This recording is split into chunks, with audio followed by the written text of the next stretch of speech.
금산 보국마을에서 고개를 하나 넘습니다. 꽃길이 끝나는 자리에 조용한 절 하나가 나타나는데요. 신음산 자락에 깊숙이 앉아있는 몸이 편안한 절, 신안사입니다. 주차장에서 계단을 오르면 커다란 벚꽃나무가 맞아줍니다. 오전에 찾으면 역광을 받아 꽃송이들이 반짝반짝 빛나는데 그 뒤로 석탑과 법당이 보이는 풍경이 아주 인상적인 곳입니다. 아쉽게도 제가 찾았을 때는 벚꽃이 이미 많이 진 상태였습니다. 경내에서 만난 스님 말씀으로는 4, 5일 전이 절정이었다고 하더군요. 전화로 벚꽃 소식을 묻는 사람들도 꽤 있다고 했습니다. 스님, 지금 벚꽃 피었나요? 하고요. 그러면 스님이 이렇게 답한다고 합니다. 꽃이 피고 지는 건 아무도 모르지요. 틀린 말이 하나도 없습니다. 사람 마음처럼 되지 않는 게 자연인데 그걸 미리 알려달라고 하면 스님인들 어쩌겠습니까? 이 절 이름에는 전설이 있습니다. 신라의 마지막 왕 경순왕이 충북 영동의 영국사에서 수학하던 시절 이곳 신안사에 가끔 들러 머물렀다고 합니다.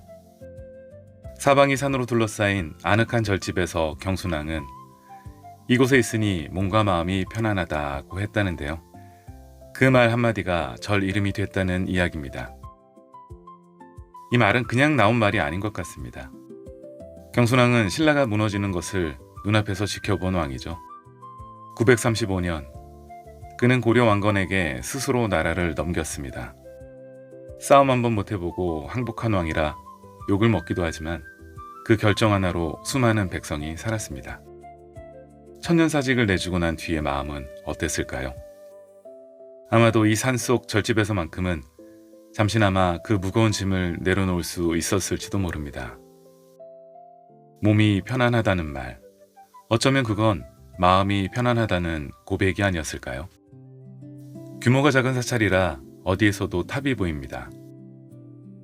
우리가 흔히 보던 석탑과는 생김새가 조금 다른데요. 고려시대에 조성된 것으로 알려졌습니다.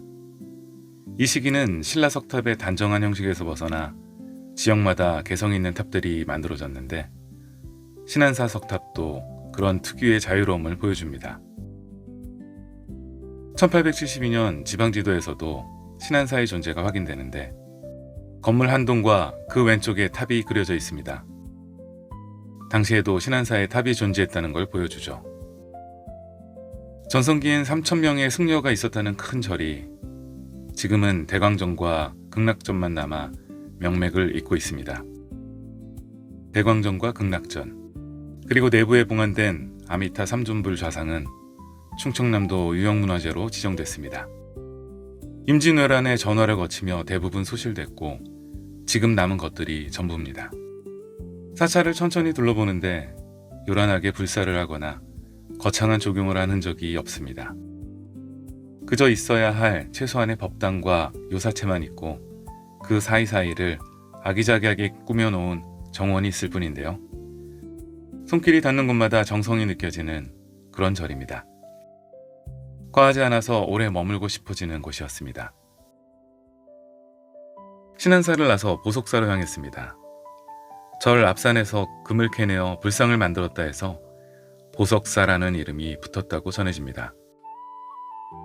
가장 먼저 눈길을 끄는 것은 천연기념물로 지정된 은행나무입니다. 수령 1000년 이상으로 추정되는데 높이 34m, 둘레가 10m가 넘는 거목입니다. 이 나무에는 한 이야기가 전해옵니다. 역사적으로 큰일이 생기면 소리를 내서 알려졌다는데요.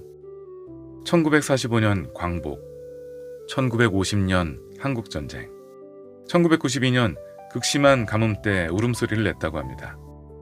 1000년을 살아온 나무가 역사의 고비마다 함께 울었다는 이야기. 그 나무 앞에 서면 저절로 고개가 숙여집니다. 대웅전은 충청남도 유형문화재 제143호로 조선 후기 건축 양식을 잘 보여주는 법당인데요. 대웅전 안에 모셔진 목조 석가열의 삼존좌상 역시 충청남도 유형문화재로 지정되어 있습니다. 여느 다른 사찰과 달리 보석사는 입구가 모두 3곳입니다. 은행나무를 먼저 보고 아담한 반야문을 통해 들어가거나 부리문이나 범종각 아래 해탈문을 통과해서 갈 수도 있습니다. 3곳 모두 분위기가 달라서 어느 문으로 출입하느냐에 따라 보석사가 다르게 보입니다. 각각의 문을 들어갔다 나갔다 하면서 보석사를 둘러본다면 색다른 느낌을 받을 수 있을 겁니다. 저는 반야문을 통해 들어가 왼편 언덕에 자리 잡은 산신각에 올랐는데요. 입구에 앉아 절을 바라보니 한눈에 보입니다. 때마침 바람이 불며 처마급 풍경들이 일제히 울리기 시작하는데 맑고 청한 소리가 사방에서 겹쳐 울려 퍼집니다. 절치 풍경 소리를 몇 번 들어봤지만 이날 보석사의 풍경 소리는 유독 오래 귓가에 남았습니다. 내려오는 길, 주차장 조금 못 미쳐서 누각 하나가 보입니다. 의병 승정비라는 비석이 세워진 곳입니다. 충청남도 문화재 자료로 지정된 이 비석은 임진왜란 때 이곳에서 수도하다 승병을 일으켜 순절한 기여당 영규대사의 사적을 기록한 것입니다. 일제강점기에 일본인이 자획을 뭉개고 땅에 묻었던 것을 1945년 광복 후에 다시 찾아 세웠다고 합니다. 영규대사는 서산대사의 제자로 평생 수행에만 전념하던 스님이었는데 임진왜란이 터지자 승병을 모아 직접 전쟁터로 나섰습니다. 출가한 몸으로 칼을 든다는 건 불교의 가르침과 어긋나는 일이었을 텐데요. 하지만 나라가 불타고 백성이 죽어가는데 절간에 앉아 연불만 할 수 없다는 결단이었을 겁니다. 그는 의병장 조언과 힘을 합쳐 청주성을 탈환하는 데 성공합니다. 승병과 의병이 함께 싸운 보기 드문 연합이었습니다. 청주성을 되찾은 뒤 두 사람은 더 나아가기로 했습니다. 목표는 전라도로 가는 길목 금산이었습니다. 1592년 음력 8월 18일 조온이 이끄는 의병 700여 명과 영규대사의 승병이 금산 연곤평 들판에서 왜군과 맞닥뜨렸습니다. 상대는 15,000여 명. 누가 봐도 싸움이 되지 않는 숫자였습니다. 그런데 단 한 명도 물러서지 않았고 전원이 순절했습니다. 영규대사도 그 들판에서 숨을 거뒀습니다. 4일 뒤 조온의 제자 박정량과 전승업이 시신을 거뒀고 700여 명의 유해를 한 무덤에 함께 모았습니다. 그것이 금산 700의총입니다. 종용사라는 사당과 순위비가 세워져 있는 700의총은 사적 제105호로 지정되어 있습니다. 무덤은 마침 공사 중이라 올라가 볼 수 없어서 멀찍이서 바라보는 것으로 대신했습니다. 종용사.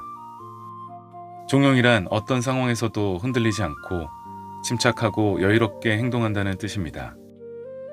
죽음 앞에서도 의연했던 그들의 마음을 사당 이름에 담은 겁니다. 경내를 걷다가 연못 앞에서 발걸음을 멈췄습니다. 연못 주변 벚꽃나무에서 꽃잎들이 바람에 떨어져 수면을 가득 덮고 있었는데요.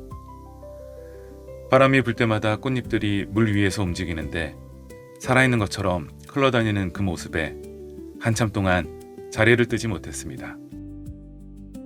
저 꽃잎들처럼 저마다의 자리에서 바람에 떠밀리듯 이 들판까지 왔던 사람들이 있었습니다. 그런데 그들은 꽃잎과 달랐습니다. 바람에 밀려온 게 아니라 스스로 이 자리를 선택한 사람들이었습니다.